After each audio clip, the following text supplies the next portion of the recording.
Well, hello everybody, and welcome to another late night episode of Kitchen Table Scale Models. It's George coming to you here from the kitchen, where I've just completed my entry into the Modeling Insanity podcast turkey shoot build, which started midnight Wednesday night, ran all day through Thursday, Friday, Saturday, and it's now 10:30 on Sunday night. And it wraps and officially wraps in about 90 minutes. I finished my entry about, I guess about a half hour ago, and it's all done except a little. I got to do a little chrome touch up, and I forgot to do the panel lines. But other than that, it's done. If you've been following along, you know what I've done. So I'm gonna share this build with you, but I'm also going to ask you to stick around. I have some thoughts I want to share with the community on the cost of modeling, and it's as much to challenge you to think about it as to. I'm not trying to convince anybody of anything. So with that, let's turn this around so you don't have to look at me anymore, and you can look at a model, and we'll talk. Well, hello again. If you've been following along on the Facebook group, kitchen table scale models, or if you've been following on YouTube, you already know what this is. It's the AMT 1950 Oldsmobile Club Coupe kit. Just to recap, this was built for the scale for the Modeling Insanity podcast turkey shoot, which was a 4-day build that will wrap officially in about 90 minutes. I've wrapped officially about 30 minutes ago, although I do have a little touch-up I need to do to this. But so yeah, that's what this is. I had a lot of fun with this. It was fun, not only being able to devote my full weekend to building, which is something I don't always get to do. But that was fun. The marathon nature of it was fun, and I did it all without really staying up past my bedtime any night. Although I did get up a little earlier than maybe I otherwise would have. But anyhow, that's enough. This is 50 Oldsmobile Club Coupe by AMT, or by REVELL. I'm sorry, I keep calling it an AMT kit. Is it? Wait a minute. Yeah, it's not AMT, it's REVELL. Good golly, George. I'm not going senile yet. I got a couple weeks till that happens. Anyway, this is the 50 Oldsmobile kit by REVELL. Absolutely delightful kit. It went together flawlessly. Very little I could point to on this kit and say this this could have been done better. Just some of the little details that they did. The mounting of the window glass, the windshield, and the back glass you mount from the inside, but it's recessed, and it looks like flush glass when it's installed. Came with nice, probably one of the nicest Oldsmobile motors I've ever seen in a kit. Certainly one of the most detailed. It's just everything about this kit was just wonderful.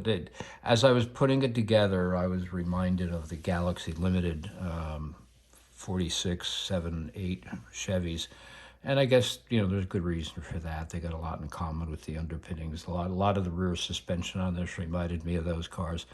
The color on this is a sage green metallic from Scale Finishes. I think it was part of his fall collection. He sold a little bundle of 6 bottles of paint.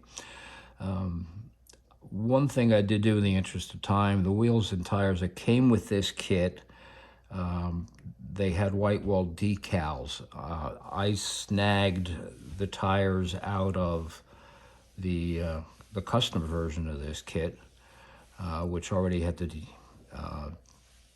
white walls and printed. I'm not adverse to painting my own white walls. I've done it.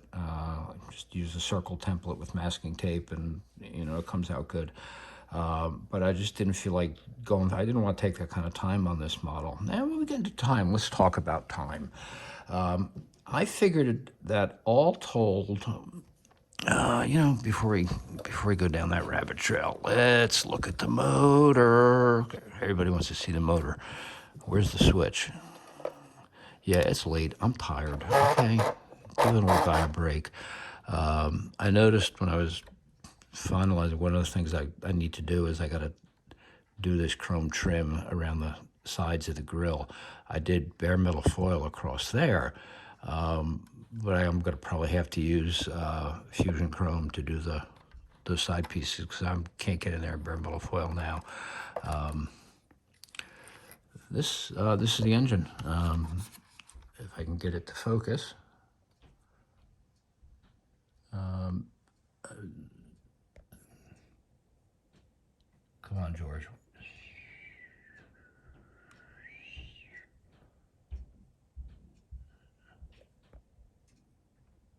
Well, I've got some pictures. Oh, there we go. That's not too bad. This kit came with a ton of little decals to use for the engine markings, for those valve covers, on the generator, on the underside that you can see you could probably see the oil, well, you could see the oil filter, but you can't really see the marking. Oh, you sort of can. And it also came with decals for the wheel hubs. I mean, for the wheel covers, and some of the emblems. I use the Oldsmobile script that goes in the front, and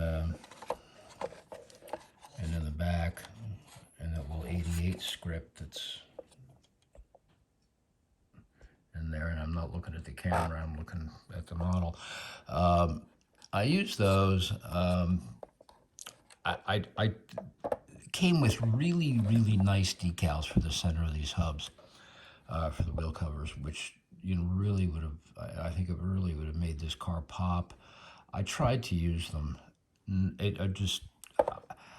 I went through a couple different decal solutions trying to get them to lay down. Nothing worked.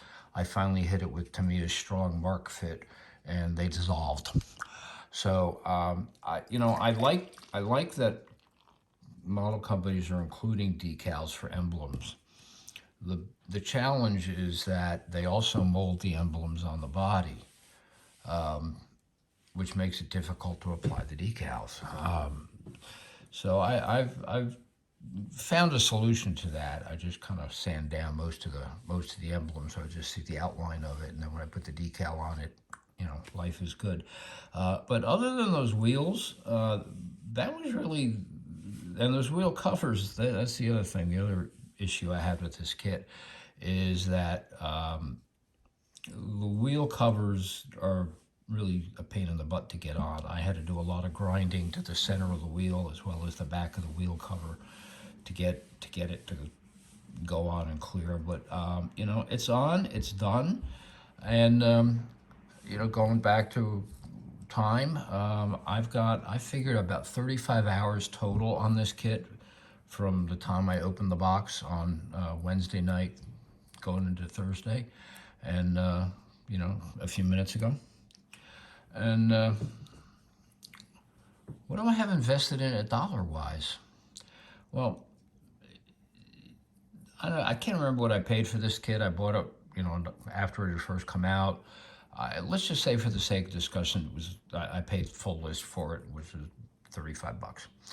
And then, I got a bottle of Scale Finishes paint on there. That's about $7, but I only used half the bottle. But let's just, I'm not gonna split hairs on how many X-Acto blades I used and what are they worth. But bottom line, if I double the cost of the kit and say that I've got a total of $70 wrapped up in this, I've got about 35 hours of my time in this. That's $2 an hour. I can't rent a movie on streaming for that. So trying to look at the cost of modeling and comparing it to gee, what it cost 50 years ago is really kind of a fruitless exercise. You need to compare it to, if I wasn't building a model for fun, what would I be doing? And I can tell you some of the friends I have who play golf that it costs them one hell of a lot more than $2 an hour to go on a golf course. So with that, I would have, thank you for watching. Thanks for listening to me ramble. Think about what I'm saying on the cost. Next time you hear people complain about the cost of models, this is still the cheapest hobby going. And when you look at it in terms of dollars per hours or minutes of enjoyment, you can't beat it. And the interesting thing about it is that this was a relatively quick build. Obviously, if I put more time in on it, um, the denominator gets larger, which means the cost per hour goes down. Um, it's that's it. I'm not going to ramble anymore because it's time for me to sit back, relax, have a beer, and watch the end of the Denver Washington game. Y'all have a good night.